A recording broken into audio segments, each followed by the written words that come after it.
বিশ্বনবী সাল্লাল্লাহু আলাইহি সাল্লামের যুগে সাহাবায়ে কেরামরা যারা বেদিন ছিল, কাফের ছিল, তারা আল্লাহ রাব্বুল আলামিনের নবীর চরিত্র দেখে মুসলমান হয়েছে।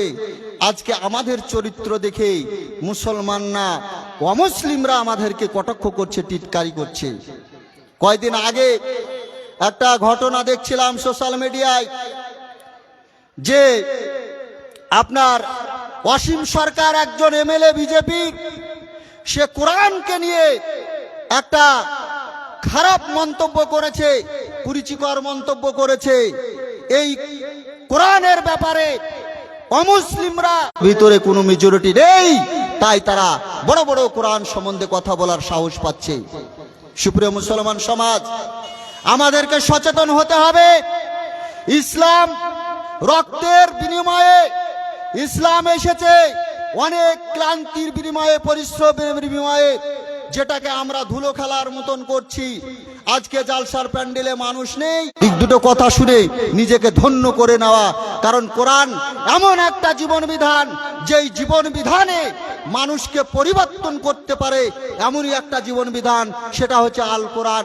যেই সময় বিশ্বনবী সাল্লাল্লাহু আলাইহি সাল্লাম জাহিলিয়াতের যুগে, অন্ধকারের যুগে, বর্বরতার যুগে, যেই সময় মানুষ ভাইকে চিনত না, বোনকে চিনত না, একটা দুটো কথা, তাহলে আমরা কোরআনের ছায়া তলে এসে কোরআন শুনে, হাদিস শুনে নিজের জীবনটাকে ধন্য করতাম।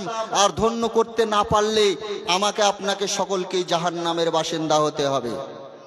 সুপ্রিয় মুসলমান সমাজ, শ্রেষ্ঠ জাতি মানুষ সমস্ত কিছু বুঝলো পৃথিবী করার জন্য। পৃথিবীতে কিছু খুনের মেহমান, রাতের বেলায় পরিশ্রম করলেন, দিনের বেলায় পরিশ্রম করলেন, সমস্ত রকমের পরিশ্রম করা, সমস্ত টাকা পয়সা জমালেন। এই সমস্ত জমানো টাকা পয়সাগুলো আপনার কোনো কাজে আসবে না। কারণ আল্লাহ রাব্বুল আলামিন কোরআনের মধ্যে রাব্বুল আলামিন বলে, বান্দা, তোমার বাড়ি, তোমার গাড়ি, তোমার জমি জায়গা, অট্টালিকা তো দূরের কথা রে বান্দা, তোমার সঙ্গে যেইগুলো বস্ত্র বেড়ায়, তোমার মুখটা সঙ্গে বেড়ায়, তোমার হাতখানা যুদ্ধে কথা বলবে। তুমি কিসের আশায় কি পেয়েছো দুনিয়ায়, যার জন্য তুমি এত ব্যস্ত যে তোমার আল্লাহকে ডাকার সময় হয় না? তুমি একবার ভেবে দেখো যে তোমার অঙ্গ পতঙ্গ যেইগুলোকে তুমি আদর করেছো, ঠান্ডা লাগবে বলে জ্যাকেট পরেছো, হাতে মোজা পরেছো, পায়ে মোজা মরেছো, বান্দা, জান্নাত এবং জাহান্নাম সম্বন্ধে যত কথা শুনেছি, শুধু আমরা ভেবেছি জাহান্নামে যাওয়ার পরে দেখে নিব, কিন্তু বিষয়টা এমন নয়। আল্লাহ রাব্বুল আলামিনের নবী বলেন, বান্দা, ও আমার উম্মতেরা, তোমরা একটু কানকে দিয়ে দিতে পারো, কিন্তু জাহান্নামে এমন একটা জায়গা, জাহান্নামে এমন একটা বস্তু রে বন্ধু, যেখানে মানুষ যাবে আর নিজের মতো ভাবে চলতে পারবে না। যেখানে মানুষ একবার যাবে, বেশ এত কঠিন পরিণত হবে এই জাহান্নাম, এত কঠিন, এত ভয়াবহ। আমরা যদি এখনই না অতি থেকে বাঁচার চেষ্টা করি, তাহলে পরকালে মরার পরে আমাদের আর কোনো হাত থাকবে না। অতএব বন্ধুগণ, আমার বলা বাহুল্য উদ্দেশ্য, আপনারা অনেক দূর দূরান্ত থেকে বক্তা এনেছেন, তারা জালসা করবে। ওই মানুষ বলে গায়ের বেটি পোটাপড়ি, আমি তো আপনাদের আছি ইনশাআল্লাহুল আজিজ, অনেক কিছু আমার কাছ থেকে শুনতে পাবেন। তাই আপনাদেরকে এখানে একটা বার্তা দিতে চাই। সুপ্রিয় মুসলমান সমাজ, আমরা যেরকম নজর দিয়ে জাহান্নামকে দেখি সেরকম নয়। জাহান্নাম আল্লাহর প্রদত্ত আযাবের একটা জায়গা, যেখানে কঠোর থেকে কঠোর সাজা হবে। অতএব আল্লাহর কাছে আমাদের দোয়া, আল্লাহ যেন আমাদের সকলকে সেই জাহান্নাম থেকে বাঁচার তৌফিক দান করেন। সকলে বলেন আমিন। এবং আমরা সকলেই যেন সেই ভয়াবহ জাহান্নাম থেকে নিজেকে বাঁচাতে থেকে এখানে আমি বিদায় নিচ্ছি। আসসালামু আলাইকুম ওয়া রাহমাতুল্লাহি ওয়া বারাকাতুহু। ওয়া আলাইকুম আসসালাম ওয়া রাহমাতুল্লাহি ওয়া বারাকাতুহু। জাযাকাল্লাহু খায়রান জাযা ওয়া আহসানাল জাযা। আলহামদুলিল্লাহ, বাবু আমার জাহান্নাম সম্পর্কে খুব গুরুত্বপূর্ণ মূল্যবান কোরআন হাদিস আলোচনা করছিলেন। দুঃখিত তাকে সময় দিতে পারলাম না, আমাদের বক্তা আরো আছে। তো আল্লাহ পাক তার বাইরে মানে হ্যামবিলে ওনার নাম নাই, আমাদের সৌভাগ্য বাইরে একজন মেহমান শায়েখকে আমরা পেয়েছি।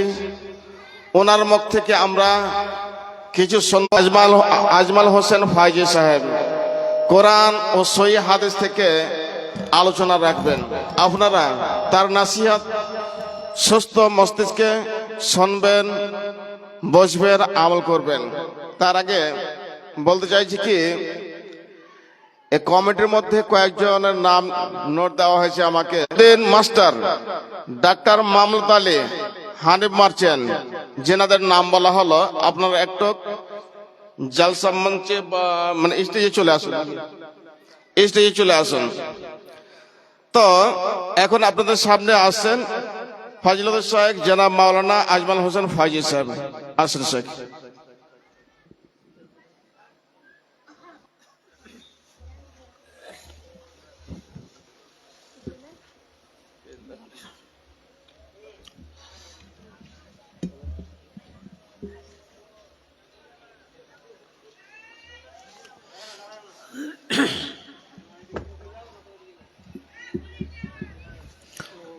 السلام عليكم ورحمة الله وبركاته.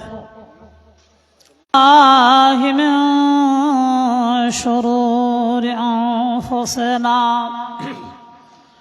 ومن سيئات أعمالنا، من يهده الله فلا مضل له ومن يضلله فلا شريك له، وأشهد أن محمدا عبده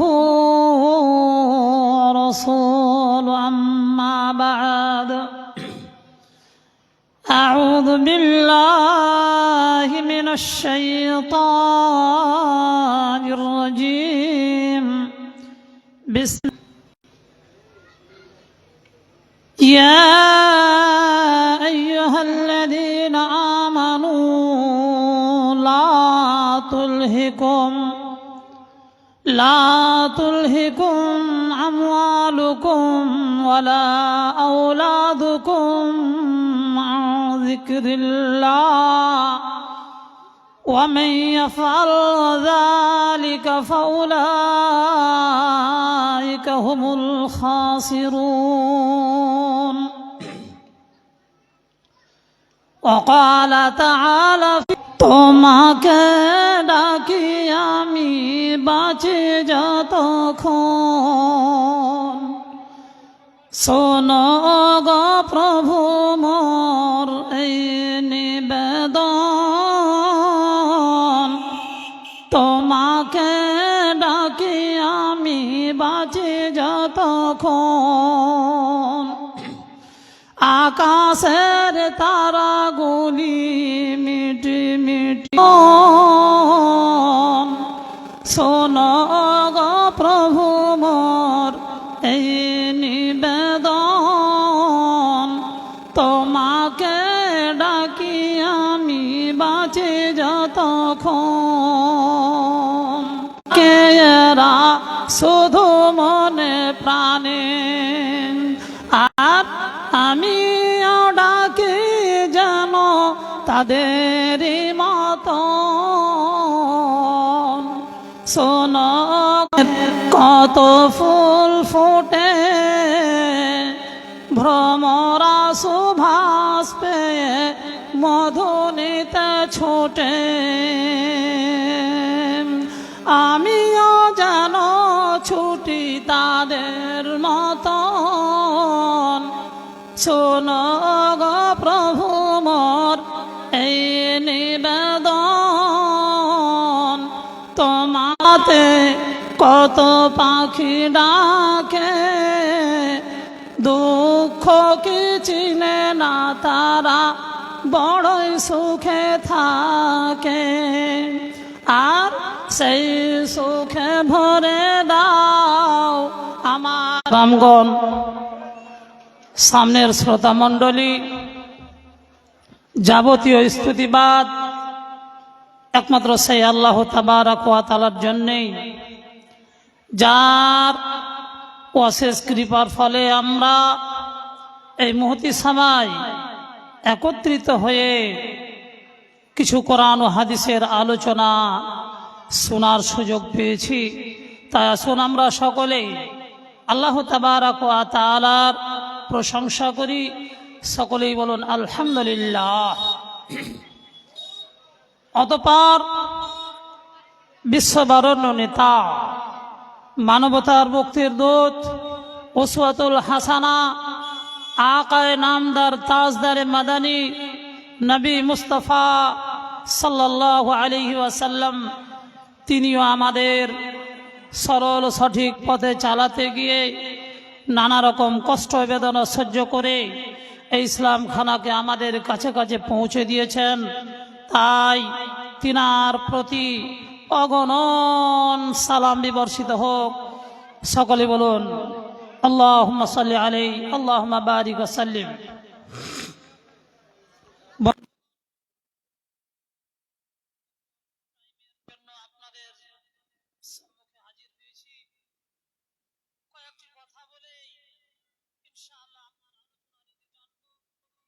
তৌফিক ইল্লা বিল্লাহ।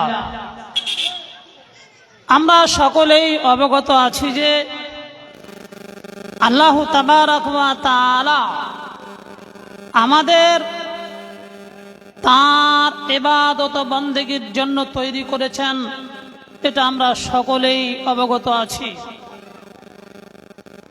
আমাদেরকে আল্লাহ তাবারক ওয়া তাআলা বিশ্ববরণ্য নেতা নবী সাল্লাল্লাহু আলাইহি ওয়াসাল্লামের মাধ্যম দিয়ে জানিয়েছেন যে মূলত আমি আমার বান্দা বান্দীদের অর্থাৎ মানব এবং দানব, মানুষ এবং জিন, এদেরকে তৈরি করেছি আমার ইবাদত করার জন্যই। এটা আল্লাহ তাবারক ওয়া তাআলা কোরআন মাজিদের মধ্যে বর্ণনা রেখেছেন। ঠিক এই রকমই নবী মুস্তাফা সাল্লাল্লাহু আলাইহি ওয়াসাল্লাম তার স্রষ্টার, তার বান্দা বান্দীদের প্রতি হক বলতে গিয়ে কথায় ব্যক্ত করেছেন যে মানুষদের প্রতি তার স্রষ্টার যে হক রয়েছে, তারা যাতে করে আল্লাহ তাবারক ওয়া তাআলার ইবাদত করে আর তার সঙ্গে যেন কাউকে অংশীদার না করে। রাসূল সাল্লাল্লাহু আলাইহি সাল্লাম বলছেন, হাক্কুল্লাহি আলাল ইবাদ আইয়াবুদুহু ওয়া লা ইশরিকু বিহি শাইআ। রাসূল সাল্লাল্লাহু আলাইহি সাল্লাম বললেন যে বান্দা বান্দীদের প্রতি তার স্রষ্টার হক রয়েছে যাতে করে আল্লাহ তাবারক ওয়া তাআলার দাসত্ব করা হয় আর তার সঙ্গে অন্য কাউকে যেন পার্টনারশিপ না করা হয়। তাহলে আমরা কোরআন ও হাদিসের মাধ্যম দিয়ে বুঝতে পারলাম যে মূলত আমরা তৈরি হয়েছি আল্লাহ তাবারক ওয়া তাআলাকে ডাকার জন্য, যত্রতত্র আল্লাহ তাবারক ওয়া তাআলাকে স্মরণ রাখার জন্য। আল্লাহ তাবারক ওয়া তাআলা বলছেন যে তোমরা আমাকে স্মরণে রাখো, আমিও তোমাদেরকে স্মরণে রাখবো। তোমরা যদি আমার কৃতজ্ঞতা জ্ঞাপন না করো তাহলে তোমাদের অত্যাধিক কঠোর শাস্তি রয়েছে। এটা আল্লাহ তাবারক ওয়া তাআলা জানিয়েছেন। সূরা বাকারা যদি আমরা অধ্যয়ন করি তাহলে সেই জায়গায় আমরা পেয়ে যাব আল্লাহ তাবারক ওয়া তাআলা বলেছেন ফাযকুরুনি আযকুরকুম ওয়াশকুরুলি ওয়ালা তাকফুরুন, কি তোমরা আমাকে স্মরণ করো, আমিও তোমাদের স্মরণ করব, আর তোমরা আমার অকৃতজ্ঞ হয়ে তোমরা নাফরমানি করিও না, অস্বীকার করিও না। এটা আল্লাহ তাবারক ওয়া তাআলা নিজেই বলে রেখেছেন। যদি আমরা আল্লাহ তাবারক ওয়া তাআলাকে স্মরণে রাখি তাহলে আমাদেরকে আল্লাহ তাবারক ওয়া তাআলা স্মরণে রাখবেন, এটা তো আল্লাহ তাবারক ওয়া তাআলা বললেনই। কিন্তু আমরা যদি আল্লাহ তাবারক ওয়া তাআলাকে স্মরণে রাখি তাহলে আল্লাহ তাবারক ওয়া তাআলা বলছেন, শুনো আমি তোমাদেরকে আরো বেশি বেশি করে দেব, আমি তোমাদেরকে আরো বেশি বেশি করে দেব। যেমনটি আল্লাহ তাআলা সতর্ক হতে বলছেন কি শুনো, আমাকে স্মরণ করা থেকে তোমরা বঞ্চিত হয়ে যেও না, আমাকে বলে তোমরা ভুলে যেও না, আমাকে বলে জানো তোমাদের সন্তান সন্তানাদি আমাকে গাফেল না করিয়ে দেয়, তোমার সন্তান সন্তানাদি আমার ইবাদত বলছেন। যারা ঈমান আনয়ন করেছেন, যারা ঈমান আনেনি তাদেরকে বলছেন না, কত বড় দয়াবান আল্লাহ তাবারক ওয়া তাআলা, তিনি বলছেন ইয়া আইয়ুহাল্লাযীনা আমানু লা তুলহিকুম আমওয়ালুকুম ওয়ালা আওলাদুকুম আন যিকরিল্লাহ। যে আল্লাহ তাবারক ওয়া তাআলা বলছেন, এই মুমিন মুমিনা বান্দা বান্দিরা, তোমাদেরকে যাতে করে তোমাদের সন্তান সন্তানাদি আল্লাহ তাবারক ওয়া তাআলার স্মরণ থেকে স্মরণচ্যুত না করে দেয়, ভুলিয়ে না দেয়, এটা আল্লাহ তাবারক ওয়া তাআলা নিজেই বলছেন। কি করে ভুলাই? ধরেন আপনি চাষি মানুষ, মাঠে চাষ করতে গিয়েছেন, এদিকে মুয়াজ্জিন সাহেব মসজিদের মিনার থেকে আপনাকে ডাক দিচ্ছে, হাইয়া আলাস সালাহ, হাইয়া আলাল ফালাহ, এসো তুমি প্রার্থনার জন্য, এসো তুমি নামাজ পড়ার জন্য, এসো তুমি পরিত্রাণের জন্য, এসো তুমি নাজাতের জন্য। যখন এইভাবে আপনাকে ডাক দেওয়া হচ্ছে, তখন আপনি ভাবছেন কি চলো আর এক হাত জায়গা আছে, এটা নিড়ান দিয়ে দিই, এটা একটু চাষ করে নি, যাতে করে আমি বেশি উৎপন্ন করে আমার সন্তান সন্তানাদের মুখে অন্ন তুলে দেব। অথবা আপনি একজন দোকানদার, আপনার দোকানে কিছু কাস্টমার এসেছে, মাগরিবের সময় হয়ে গিয়েছে, আর ওই কাস্টমারটি আপনি মিটাতে আরম্ভ হয়ে করে দিয়েছেন, ব্যস্ত হয়ে গিয়েছেন, এদিকে মাগরিবের নামাজটা আপনার বিলম্ব হয়ে যাচ্ছে। ইতিমধ্যে আপনার নিয়ত হচ্ছে এটাই কি আমি যদি 10 জন কাস্টমারকে এখান থেকে বিদায় করে দিতে পারি, তার কাছে যদি বিক্রি করতে পারি, তাহলে বেশি উপার্জন হবে, আর সেই উপার্জনটি আমার সন্তান সন্তানাদের মুখে অন্ন তুলে দেব, বেশি লাভবান হব। যে তখন আপনি কি করলেন? আল্লাহ তাবারক ওয়া তাআলার স্মরণ থেকে স্মরণচ্যুত হয়ে গেলেন, ভুলিয়ে গেলেন।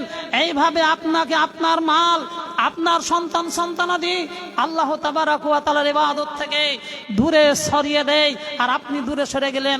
এমনটা হয় নাকি? জি মাওলানা সাহেব, এমনটা